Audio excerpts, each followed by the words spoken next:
이 시간에는 열왕기하 3장 13절로 20절의 말씀을 통하여 하나님의 기적이라는 제목으로 함께 은혜 나누겠습니다. 본문은 하나님만이 하실 수 있는 위대한 기적에 대한 말씀입니다. 그렇다면 그 기적이 무엇이냐?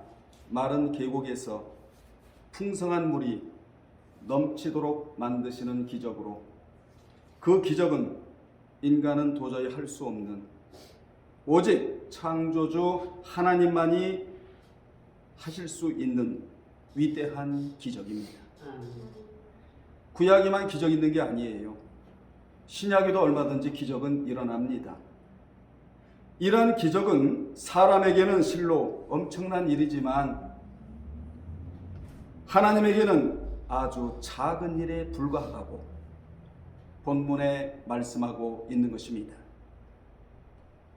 당시 그들이 하나님의 위대한 기적으로 식수의 고갈 문제를 해결받았듯이 우리도 이와 유사한 여러 가지 문제들을 오늘 말씀을 통하여, 예배를 통하여 해결을 받아야 된다라는 말씀을 먼저 드립니다.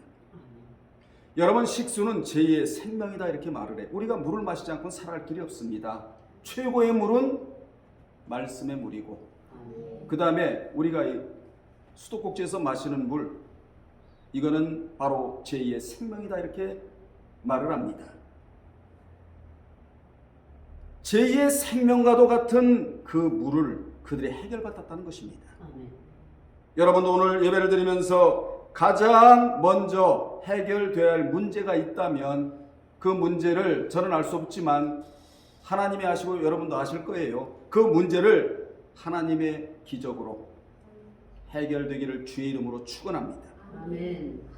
본문을 풀어드리기 전에 먼저 배경을 알아야 됩니다. 이 배경이 중요하기 때문에 이 배경에 귀를 기울이시고, 당시 아합의 아들 아하시아가 이스라엘의 왕이 되어 2년 동안 치리하다가 아들이 없이 죽음에 아합의 아들 중 여호람이 왕이 되어 12년간을 다스립니다.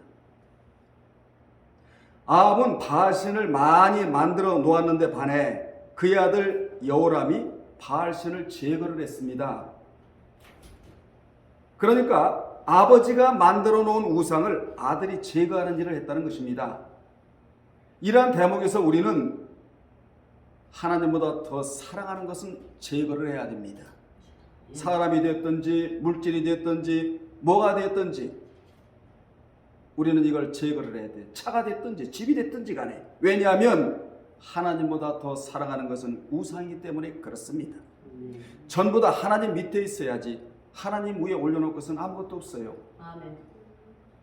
여호람이 이와 같이 좋은 일을 하였으나 그도 여로보암의 죄에서는 떠나지 않았다고. 여러분, 여로보암의 죄는 베델과 단에 금송아지를 만들어 놓고 그것을 하나님인 양 섬겼어요. 절기를 자신들이 마음대로 고쳤어요. 레위 사람이 아닌 보통 사람을 제사장으로 세운 것이 바로 이것이 여로보암의 죄였다. 이것은 전통적으로 내려온 북이스라엘의 아주 고질적인 병이었어요. 그들은 그 고질적인 죄에서 벗어나지 못하고 그것이 옳은 줄 알고 섬기며 또 그것을 제거하면 백성들이 예루살렘에 가서 하나님을 섬기다가 북쪽 이스라엘로 돌아오지 않을 것을 염려하기 때문에 오늘날로 말하면 교인들 뺏길까봐 하나님의 생명의 말씀을 그대로 전달하지 않은 것과 같아요. 여러분, 여호와의 입에서 나오는 생명의 말씀은 영혼을 살려요. 살리는 말씀을 저는 전하고 여러분은 들어야 돼요. 그런데 이러한 죄를 제거하면 백성들이 예루살렘에 가서 하나님을 섬기다가 북쪽 이스라엘로 돌아오지 않을 것 같으니까 그냥 그렇게 내버려 뒀다라는 것입니다. 이 말씀이 2절로 3절에 나와요. 그러자 모압이 이스라엘을 배반을 해요. 여러분, 하나님의 은혜 속에 살아가는 자들에게는 은총이 따라오지만 하나님 앞에 반역하면 하나님은요 인생의 막대기로 치실 뿐만 아니라 이웃 나라를 들어서 교육용으로 이스라엘을 치게 만드셨다는 것이 역사가 주는 교훈이에요. 모압이 이스라엘을 배반했다는 내용이 4절 5절에 나오는데 모압은 다윗 때부터 이스라엘에게 속해 있었습니다. 그래서 속국 그래요. 사무엘하 8장 2절에 보면 해마다 새끼 양 10만의 털을 깎아서 이스라엘에게 조공을 바쳤는데 보통 많이 바친 게 아니겠죠? 아방이 죽자 모압이 이스라엘을 배반을 해요. 이것도 하나님의 섭리예요. 우리가 하나님을 배반하면요 사고 뭉치야. 하나님도 우리를 잊어요. 하나님을 사랑하고 하나님을 섬기면 하나님이 우리를 잊지를 않아요.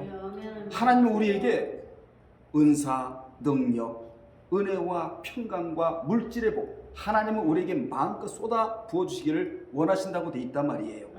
그래서 우리는 그분의 은혜와 은총을 받고 살아가야지, 그분을 떠나서는 우리가 한 발짝도 나갈 수가 없고 우리가 살아갈 길이 없는 것입니다.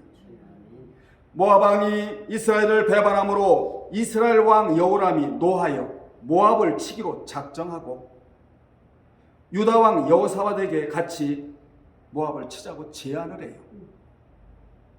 여러분, 마귀도요 끼리끼리 모여요. 우리는 하나님의 사람이 되어 모여야 돼요.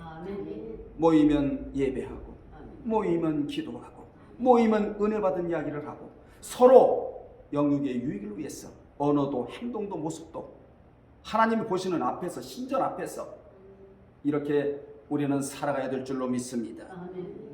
이게 6절로 9절인데 그때 여호사밧은 자기는 이스라엘 왕과 일반이고 유다 백성은 이스라엘 백성과 일반이라고 하면서 여호람의 청을 기꺼이 받아들입니다.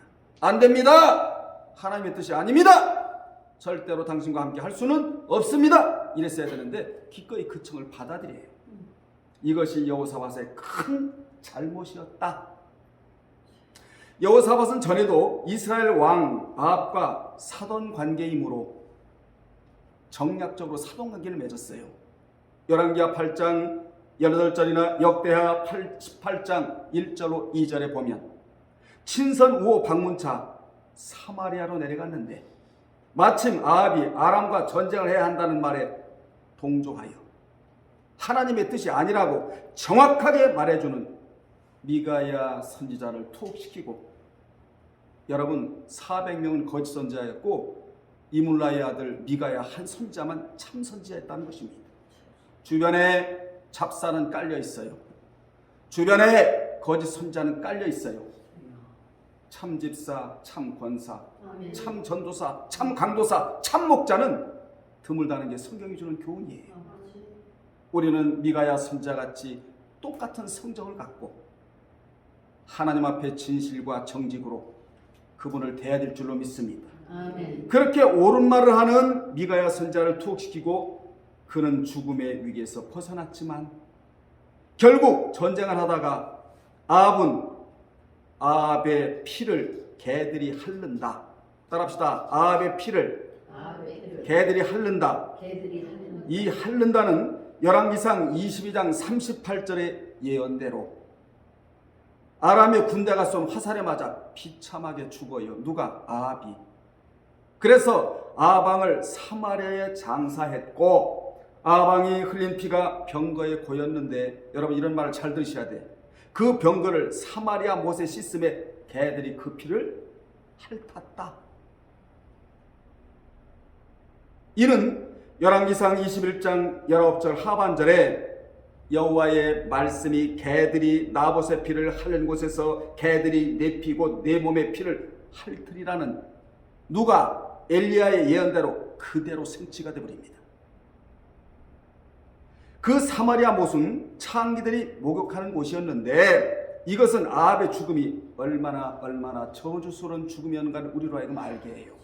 우리는 어떤 죽음을 맞이해야 되느냐? 코이마오, 복된 죽음, 이상적인 죽음, 하나님이 알아주는 죽음, 부활을 천재로 우리는 잠을 자야 할 자들이에요.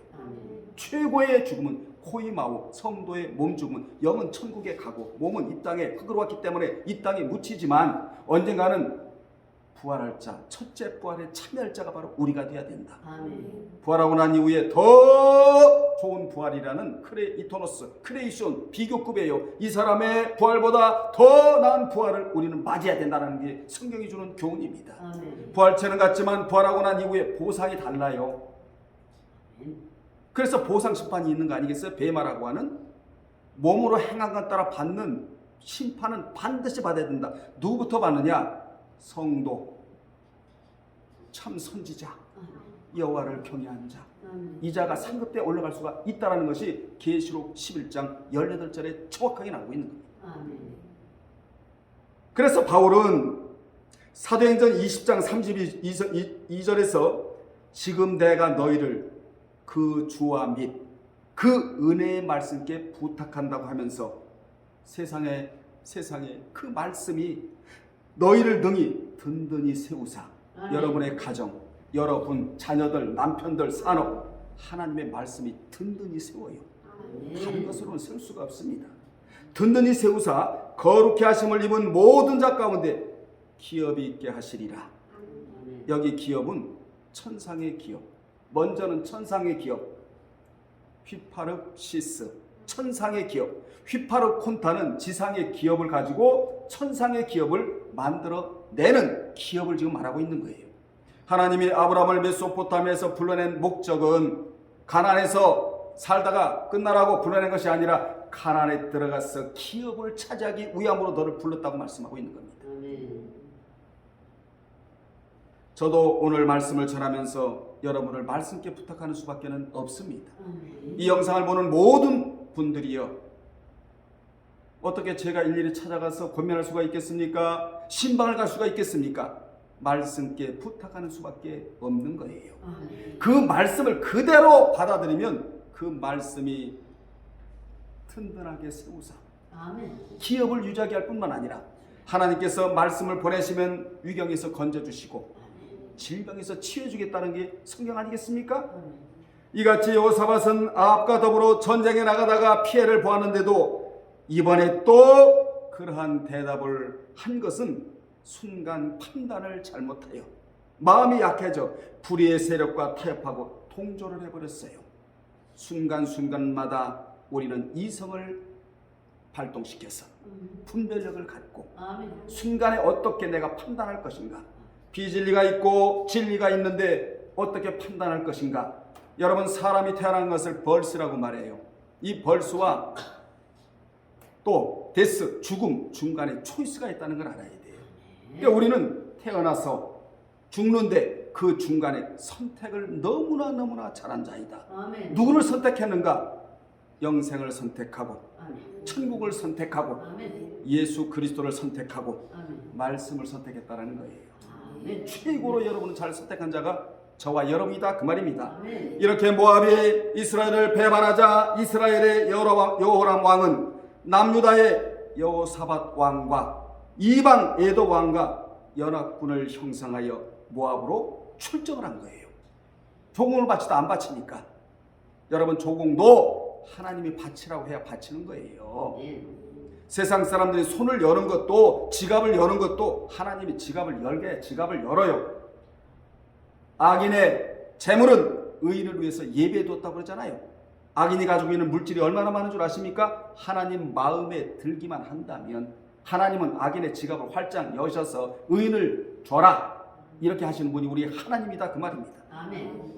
이렇게 여호와께 묻지 않고 출정한 이스라엘 왕이 첫 번째 위기를 맞는데 이걸 쌤통이라고 말합니다. 10절에 보세요. 10절에 보면 이스라엘 여호람 왕이 이르되 슬프다. 첫 번째 뭐가 밀려와요? 슬픔이 밀려오는 거예요.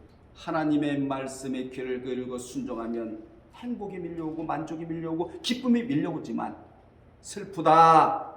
여호와께서 이 세 왕을 불러 모압의 손에 넘기려 하시는도다라고 탄식을 합니다. 우리는 탄식의 기도는 할지언정 탄식할 일을 하면 안 돼요. 탄식할 일이 왜 생기느냐? 여호와께 묻지 않고 행하기 때문에 탄식할 일이 생겨난다는 것입니다.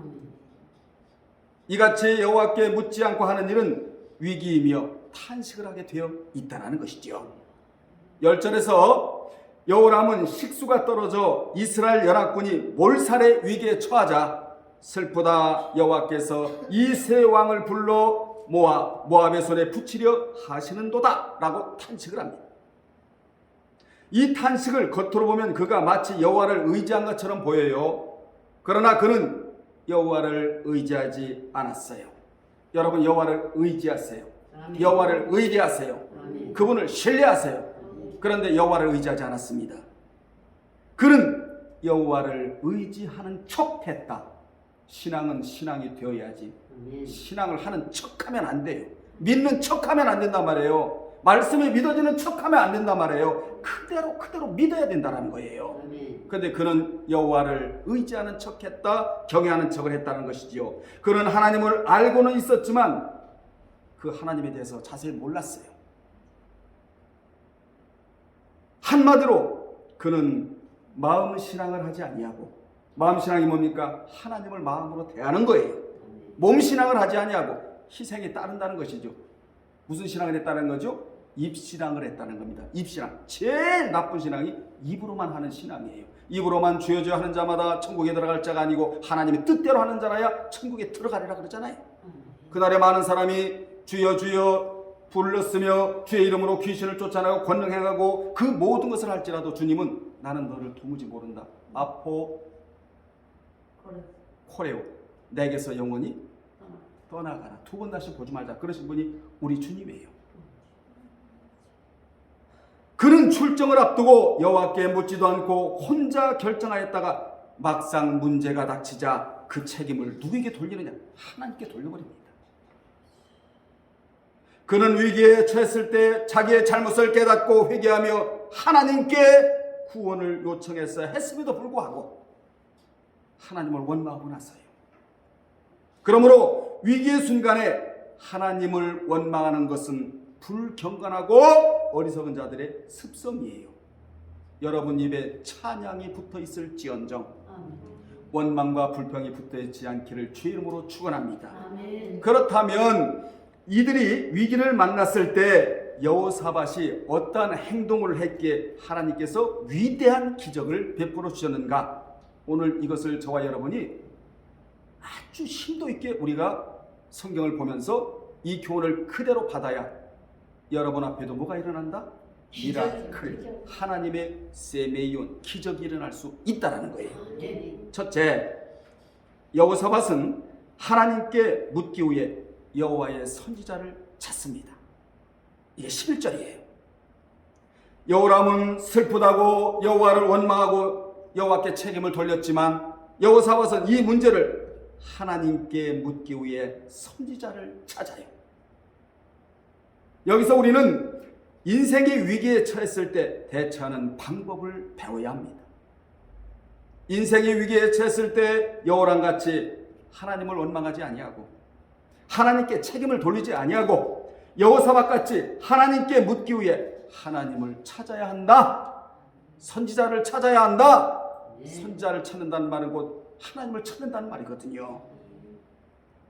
여호사밧은 비록 처음에는 하나님께 묻지 않고 출병함으로써 위기를 만났지만 그 순간에 여호람처럼 하나님을 원망하지 않고 그는 여호와께 물을 만한 여호와의 선지자가 여기 없느냐고 선지자를 찾았어요.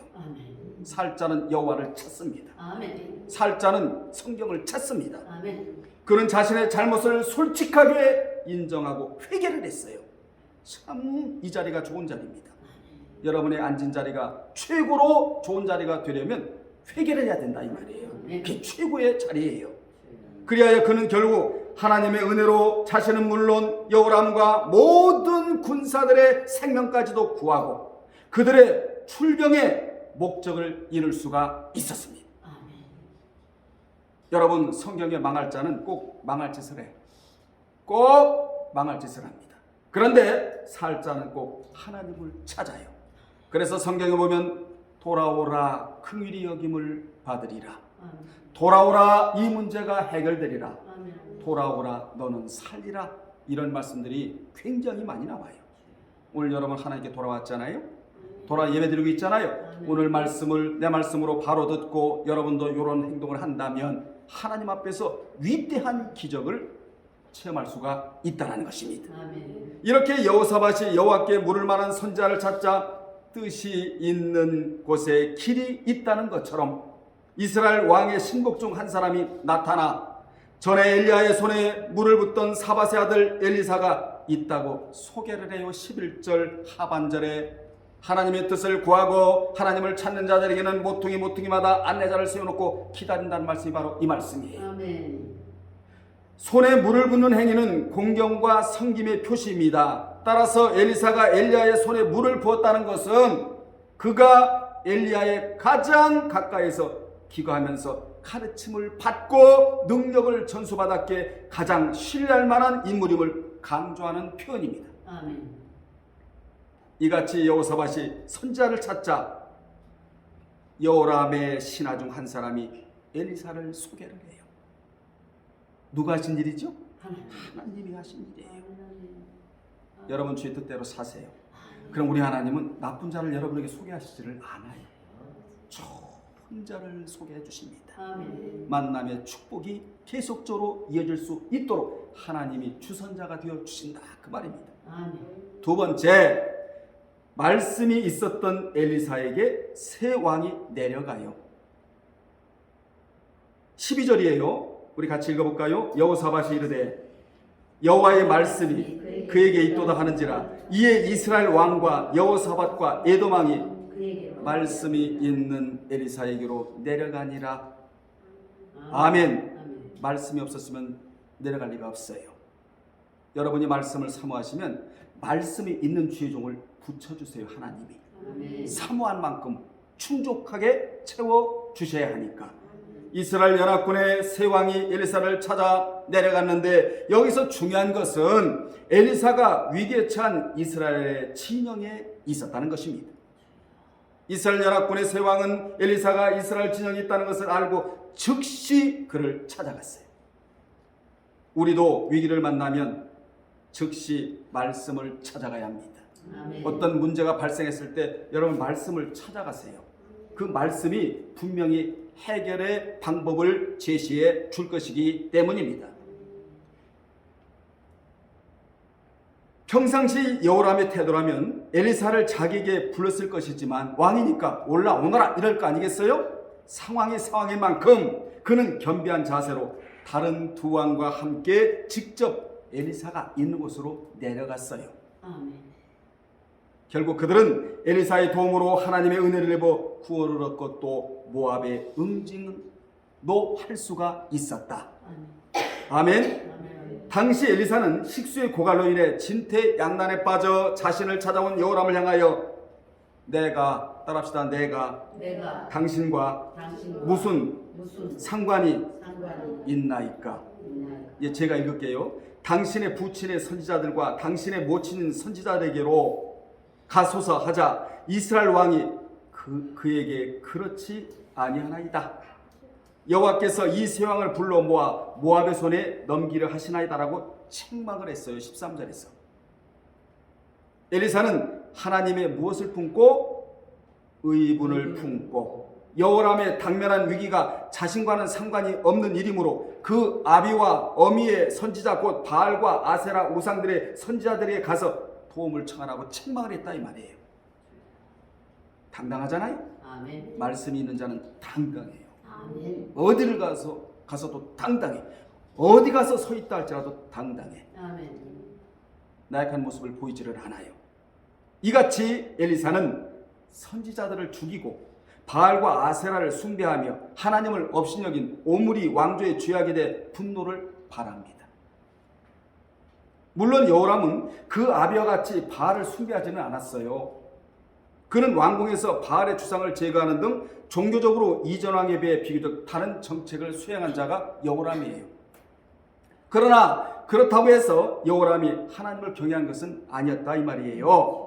그도 북이스라엘의 다른 왕들과 마찬가지로 계속 왕이 하던 것을 답습을 했어요. 금송아지 우상을 숭배했으며 하나님을 경외하지를 않았어요. 우리는 누구를 본받아야 돼요? 우리 주 예수 그리스도를 본받아야 돼. 그래야 건전한 생각에서 건전한 사고에서 올바른 행동을 할 수가 있게 되는 것입니다. 그러면서 막상 위기가 닥치자 엘리사 자신을 찾아와 도움을 청했는데, 이에 엘리사는 그를 향하여 우상의 선지자들에게나 가라고 여호와의 거룩한 의변을 품고 분노를 했어요. 사도 바울도 아테네 갔을 때 온 성이 우상들로 가득 찬 것을 보고 크게 분노하였다고 사도행전 17장 16절에 이 분노를 여러분이 가지고 있어야 됩니다. 이 의분은 여러분이 가지고 있어야 된다 그 말이에요. 사무엘도 사울의 불의를 보고 분노하였다고 사무엘상 15장 16절로 31절까지, 예수께서도 유대인들의 완악함을 인하여 근심하시며 분노하셨다고 마가복음 3장 5절에, 이렇게 진정한 성도라면 마땅히 불의에 대하여 뭘 해야 된다? 분노를 해야 한다. 아멘. 아멘. 불의하고 사악한 것을 보고도 분노할 줄 모른다면 그것은 하나님의 공의로운 성품을 무시하는 처사예요. 그러므로 우리는 개인의 허물이나 자신에 대한 상대방의 실수에 대해서는 온유함으로 용서하고 용납해야 하지만, 불의에 대해서는 단호하게 책망해야 이 땅에 공의가 세워지고 아멘. 불의한 자들이 자신의 잘못을 깨달아 바른 길로 행하게 되는 것입니다. 아멘. 여기서 우리가 주목할 것이 있습니다. 그 주목할 것이 14절이에요. 14절에 보면 하나님께서 이스라엘 연합군에게 은혜를 베푸신 이유가 뭐냐? 여러분에게 은혜를 베푸신 이유가 뭐냐? 이 영상을 보는 모든 분들에게 은혜를 베푸시는 이유가 뭐냐? 여호사밧의 낯을 보았기 때문이다. 여호사밧의 낯을 보았기 때문이다. 이거예요. 오늘 여러분, 우리의 솔직한 민낯, 때묻고 허물 많은 우리의 민낯을 하나님 앞에 보여드리고자 이 시간에 나왔잖아요. 아멘. 하나님은 여러분의 얼굴 보기를 원하신단 말이에요. 여러분의 소리를 듣기를 원하신단 말이에요. 아멘. 찬양의 소리요, 기도의 소리, 예배드리는 여러분의 모습을 그토록 하나님 보시길 원하신다는 것입니다. 여호사밧의 낯을 보았다. 이것이 뭡니까? 은혜를 베푸신 첫 번째 케이스예요. 하나님은 북이스라엘 왕 여호람을 위해서도 아니요, 이방인 에돔왕을 위해서도 아니요, 오직 참 신앙을 지닌 여호사밧을 구원해 주시기 위해 하나님은 이스라엘 연합군에게 물을 공급해 주셨다. 누구 때문에? 여호사밧 때문에. 여러분 한 사람 때문에 하나님은 가정을 살려요. 아멘. 여러분 한 사람 때문에 하나님이 교회를 세워요. 아멘. 하나님은 집단을 요구하시질 않아요. 여호사밧같이 신실하고 하나님께 물을 여보고 하나님을 찾아가려고 하는 그 한 사람을 통하여 하나님은 은혜를 베풀어 주시기를 원하신다는 것입니다. 아멘. 여기 낯을 보았다는 의미는 참으로 너무나 은혜가 되는 의미인데, 하나님과 각별한 아주 잘 아는 사이다라는 뜻입니다. 아주 각별한 사이였다 이 말이에요. 아멘. 여호사밧은 하나님과 너무너무 잘 알기도 하고 하나님과 각별한 사이였다. 아멘. 하나님과 각별한 사이라면 중간에 마귀가 끼어들지를 못해. 아멘. 아멘. 아멘. 그러니 하나님께서 은혜를 베풀어 줄 수밖에 없잖아요. 오늘 기도하세요. 여러분, 하나님과 각별한 사이가 되기를 원한다고 말이에요. 아멘. 하나님을 알기에 게으르지 않은 자가 되겠다고 말이에요. 이 자가 누구냐? 여호와의 낯을 보는 자, 바로 여호사밧이라는 것입니다. 여러분, 한국의 대차벌 회장과 아주 친밀하고 잘 아는 사이만 되어도 금전적인 것은 걱정할 필요가 없어요. 또한 정치계의 큰 거물과 잘 아는 사이 정도만 되어도 그 사람으로 인하여 보호를 받을 수가 있는 거예요. 솔직히 이게 세상이에요. 그런데 창조주여 온 우주의 주권자이신 하나님과 각별한 사이라면, 잘 아는 사이라면 그 얼마나 복된 일이 이어질 수 있겠는가. 아멘. 여러분은 여호사밧보다 하나님을 더 알기를 힘쓰고 아멘. 더 각별한 그러한 관계가 되시기를 주의 이름으로 축원합니다. 아멘. 하나님과 잘 아는 사이가 되면 하나님의 보호를 받을 수 있고, 그러한 자가 기도로 소원을 아뢰면 모든 것에 신실하시고 응답하시고, 사탄도 손을 대지 못하게 하신 분이 우리 하나님이세요. 아멘. 세 번째, 엘리사가 검은 고를 타는 자를 불러달라고 말합니다. 15절에. 자, 15절에 집중하시고, 엘리사가 검은 고 탈 자를 불러달라고 하자 검은 고 타는 자가 검은 고를 연주할 때 여호와의 무어가 손이 엘리사 위에 있었다. 이 손은 보통 손이 아니에요. 성경에 이 손이라는 단어가 1600개가 나오는데 은혜, 능력, 권능, 응답, 은총, 치유, 이 손이 바로 여호와의 손이에요. 아멘. 오늘도 여러분 머리 위에 이 손이 얹어져 있어야 돼. 아멘. 아멘. 여기서 중요한 교훈은 마음의 평안을 유지하는 사람이 선한 삶의 열매를 생산할 수 있다라는 거예요. 아멘. 엘리사가 검고를 탈 자를 불러오라고 하는 이유, 이 이유를 알아야 돼요. 왜 불러오라고 했느냐? 무엇보다 자기 자신의 심령을 안정시키기 위함이었다. 당시 엘리사는 선지자들을 죽이고 엘리야를 심히 핍박한 아합의 아들이었던 누구? 여호람. 여호람을 보자 엘리야도 사람인지라 극심한 격분에 휩싸였어요. 순간에 미움이 다가온 거예요. 그렇지 않겠어요? 엘리야가 하나님이 아니잖아요. 사람이니까 감정이 막 폭발을 했다 이 말이야. 순간에 컨트롤을 못하고. 그의 분노가 아무리 의로운 분노라고 하지만 그렇게 격분한 마음 상태로는 예언을 할 수가 없었어요. 여러분, 내 안에 미움을 품은 자는 전도할 수가 없어요. 그리고 내 안에 이 격분한 마음 상태로는 하나님의 말씀을 전할 수가 없어요. 아버지. 토요일 날 부부싸움을 하잖아. 목사님이 주일날 말씀을 여러분 올바로 전할 수가 없어요. 자꾸 그게 잔상이 남아가지고. 이게 바로 그 얘기예요. 요동치는 마음으로는 자기 안에서 세미한 음성으로 역사하시는 하나님의 거룩한 영이신 성령의 음성을 들을 수가 없다라는 거예요. 이렇게 들을 수 없을 뿐만 아니라 그러한 마음으로는 성령께서 역사하시지 않는다는 것을 알았기에 예언하기 전에 먼저 뭐부터 해요? 검은고 연주로 마음을 진정시켜 마음을 고요하고 평안하게 만들기 위하여 검은고 탈자를 부른 거예요. 이같이 검은고뿐만 아니라 좋은 음악은 사람의 마음을 진정시키는 효과가 있다. 우리 강미숙 권사님이 주마다 플룻을 불잖아요. 세계로 나가겠는데 이 음성. 여러분 연주 들을 때 마음이 격분이 일어나요? 마음이 고요하고 평안해요? 이거예요. 그래서 클래식 음악을 들면요 마음의 정서에 안정을 가져와요. 사울도 악신이 역사로 요동치는 마음을 누가? 다윗의 연주로 달래요. 또한 예언자들도 예언을 할 때 음악을 연주하는 풍습이 바로 이거예요. 결국 엘리사는 검은고 연주를 통하여 마음의 평정심을 유지하게 되자 그때 뭐가 머리 위로 다가오느냐? 인스피레이션, 여호와의 감동이, 여호와의 영감이 그게 와서 이때부터 예언을 하기 시작을 합니다. 아멘. 여러분 영감은 아무나 받나요? 마음의 평정심을 유지하는 자에게 인스피레이션, 영감이 다가온다라는 교훈이에요. 아멘. 우리 영감을 수시로 받아야 되잖아요. 아멘. 이것은 성도가 마음을 평안케 유지하는 것이 얼마나 중요한 것을 우리로 하여금 알게 합니다. 마음이 평안한 사람은 모든 일을 평안하게 처리해요. 아멘.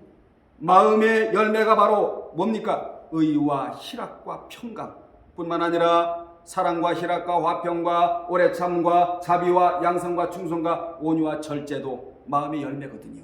이 열매가 어떻게 여느냐? 물론 성령의 인도를 받아서 이 열매도 우리가 맺히지만 마음의 평정심을 유지할 때 이 열매가 열린다는 것입니다. 다시 말하면 심령 천국을 이루는 자, 이란 열매를 맺을 수가 있다는 거예요. 아멘. 하나님 평하면 이 열매를 하나님이 요구하셨다는 사실이에요. 주여. 마음이 불안정한 사람은 결코 선한 생활의 열매를 산출할 수가 없습니다. 마음이 불안 원인은 뭐냐? 불신앙과 무서운 거예요. 여러분은 신앙을 하세요. 아멘. 불신앙과 신앙의 사이에서 우리는 신앙을 선택을 해야 돼. 불신앙과 탐심과 분노와 걱정, 근심 때문에 마음이 불안한 거예요. 마음의 평안을 유지하기 위해서는 먼저 하나님을 의뢰하고 걱정, 근심을 모두 누구에게 맡기고 하나님께 맡기고 아멘? 이러면 마음의 평안함을 유지할 수가 있게 되는 것입니다. 이같이 엘리사는 여호람에 대한 감정을 초월하고자 검은 고 소리를 듣기를 원했다.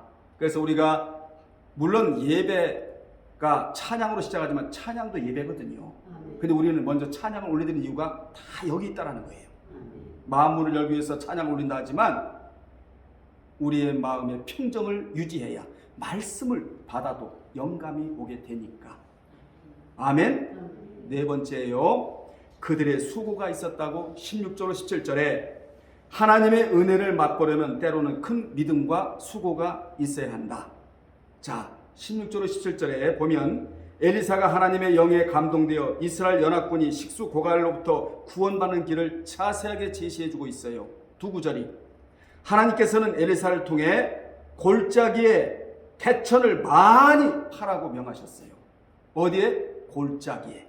잘 들으셔야 돼 이런 말씀을. 즉 말라버린 에돔과 모압 사이에 개천을 파되 적게 팔아 많이 팔아 많이 파라고 명령하셨어요. 여러분 명령이 쉽지 사실은 팔레스틴은 우기와 건기가 확연히 구분이 돼요. 그래서 우기에는 개울이나 계곡에 물이 흐르지만 건기에는 솟아나는 물이 없어요. 건기에는. 그래서 물 한 방울 없이 바싹 말라버리는데 이것을 와디라고 말을 해요. 와디. 물 있는 시냇가가 펠레그라고 말하고. 시편 23편에 시냇가에 심은 나무가 시절을 쫓아 과실을 맺으며 그 잎사귀가 마르지 아니한 같으니 그 행사가 다 형통하리로다. 거기 시냇가는 항상 물이 있는 시냇가 펠레그. 아멘. 물이 없는 시냇가 와디.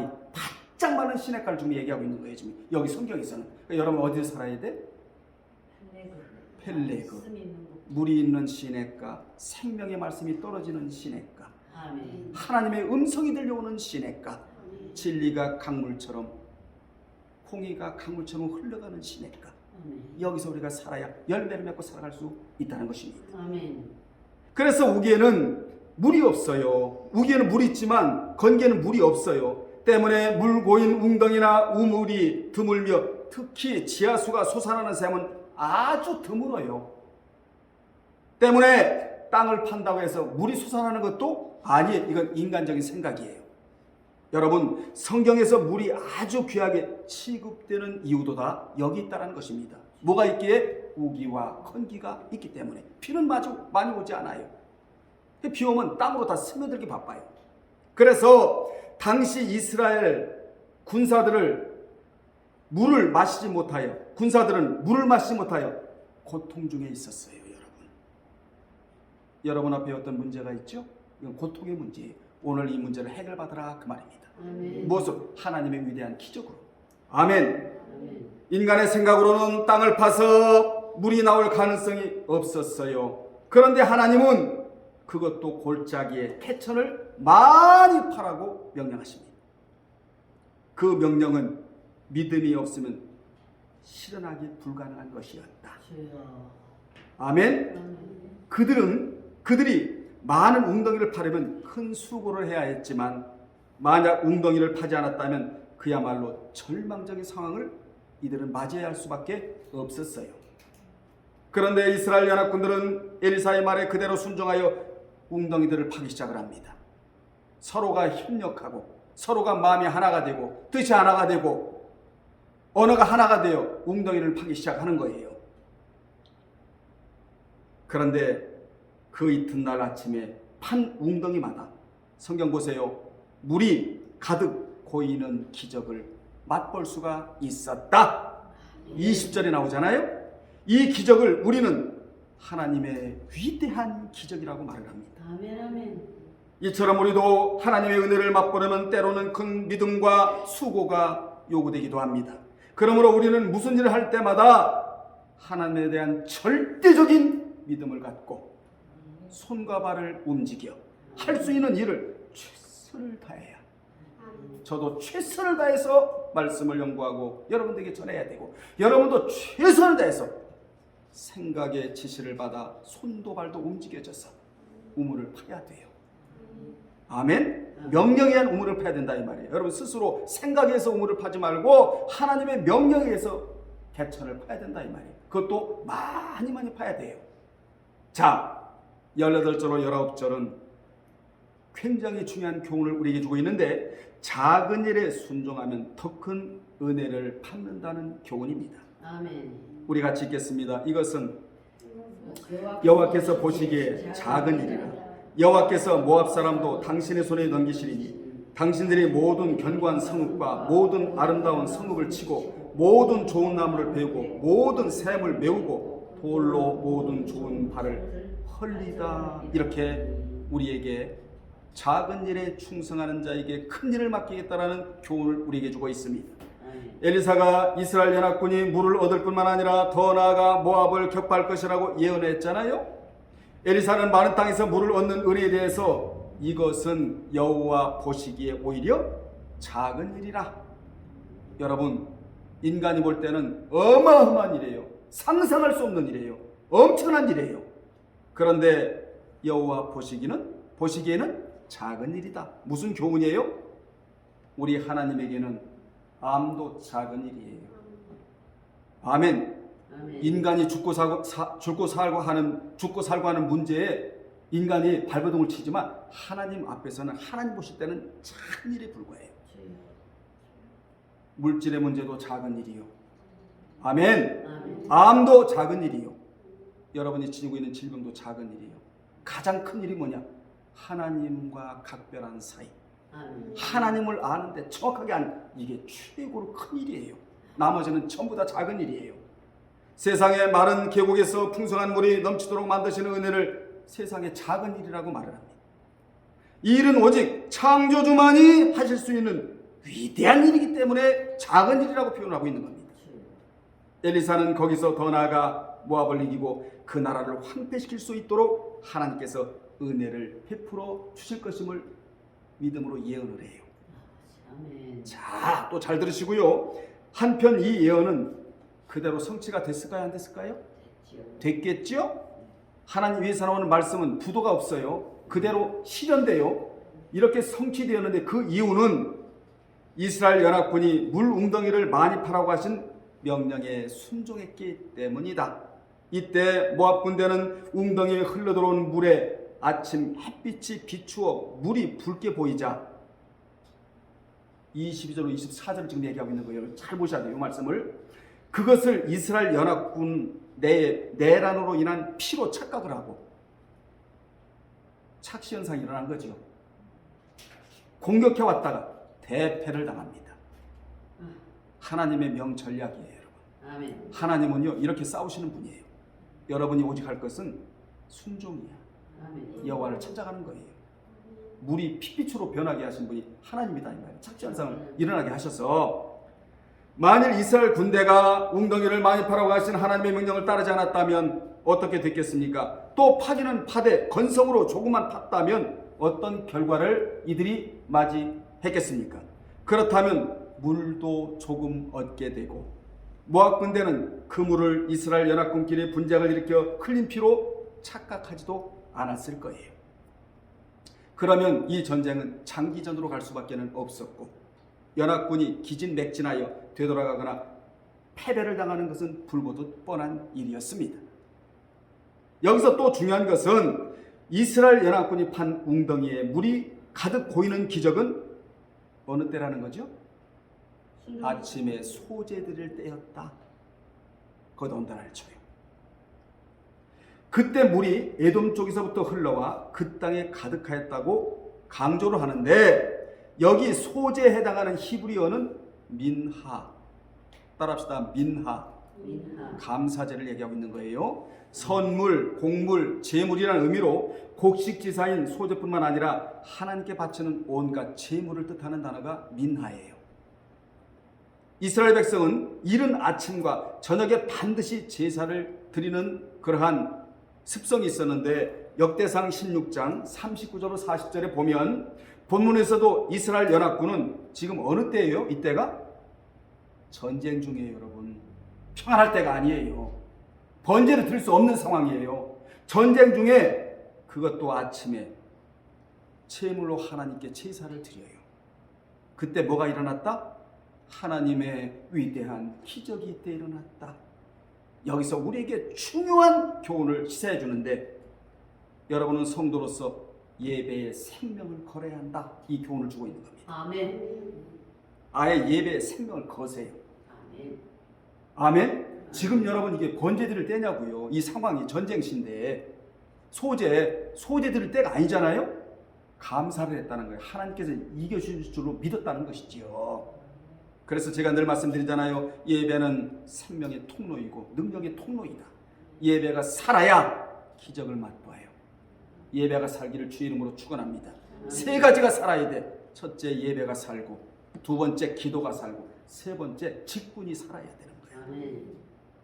이자가 행의인이다 그래. 누가복음 1장 5절로 6절에서 말이에요.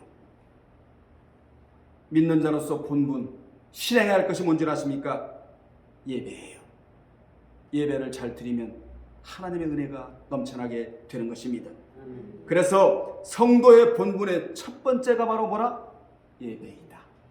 예배이다. 둘째는 성도와의 교제고, 세 번째로는 전도와 구제. 그러므로 성도는 본분을 진실하게 이행해야 하나님의 기적을 체험하게 되는 것입니다. 하나님의 은혜를 자기 것으로 만들어요. 그래야, 그러므로 우리들은 어디에서 어떤 상황에 있을지라도 하나님께 예배드리는 것을 소리해서는 안 된다. 이 예배는 공간적인 예배가 아니고 장소적인 예배가 아니며 삶의 예배이다. 아멘. 사랑하는 여러분들, 삶의 예배는 여러분이 언제든지 자유롭게 드릴 수가 있잖아요. 걸어가면서도 드리고, 걸어가면서 찬양 올리는 것도 바로 찬미의 제사라고 했으니까 누워서도 드리고, 언제라도 드릴 수 있잖아요. 예. 여러분, 계시록 1장 9절로 10절에 보면 사도 요한은 반모섬에 유배된 상황에서도 주일날 예배를 드리다가 엄청난 계시를 받게 되는 겁니다.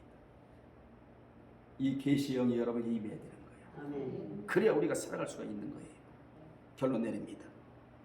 여호사밧은 모압과 전쟁을 앞두고 먼저 하나님께 제사부터 드렸기에 하나님을 기쁘시게 함으로써 물이 흘러와 그 땅에 넘치는 기적을 체험하고 전쟁에서 승리할 수가 있었습니다. 이같이 하나님께 대한 예배는, 따라합시다. 하나님께 대한 예배는 하나님께 대한 성도의 삶의 근거요, 과정이요, 과정이요, 목적이다 해요. 목적이다. 아멘. 기억하세요. 이 사실을 기억하고 어려운 일이 닥칠 때 더욱 하나님을 높이고 감사드리며 아멘. 예배가 살아 움직이는 여러분 되시기를 바랍니다. 아멘. 하나님은 우리가 공경에 처할 때 자신을 찾아 예배드린 자를 결코 외면하지 않았어요. 그들에게 식수의 문제를 해결해 주셨듯이 여러분의 갈증의 문제도 반드시 해결해 주실 것입니다. 아멘. 오늘 여러분이 바로 신실한 여호사밧이 되어야 합니다. 여호사밧이 엘리야를 찾았을 때 그가 이스라엘 연합군을 모압의 위기로부터 구하는 방법은 물론 그들에게 승리를 안겨주었듯이 우리도 삶의 순간에 어려움을 당할 때 주저하지 말고 곧바로 하나님께 구하고 하나님께 말씀을 드리세요. 아멘. 그러면 하나님은 그 어려움에서 반드시 건져내 주실 것입니다. 기도하겠습니다. 하나님 아버지, 오늘 우리 모두가 여호사밧이 되기를 원합니다. 하나님과 아주 각별하고 하나님을 잘 아는 사이가 되게 도와 주시옵소서. 그리할 때 우리의 여러 가지 문제가 하나님 안에서 해결될 뿐만 아니라 하나님의 위대한 기적을 체험하는 자들이 될 줄로 믿사오니 우리 하나님의 기적이 우리에게 그대로 머물러 있는 역사의 현장이 되는 데 있어서 그 주인공들이 다 되게 도와 주시옵소서. 예수님의 이름으로 기도합나이다. 아멘.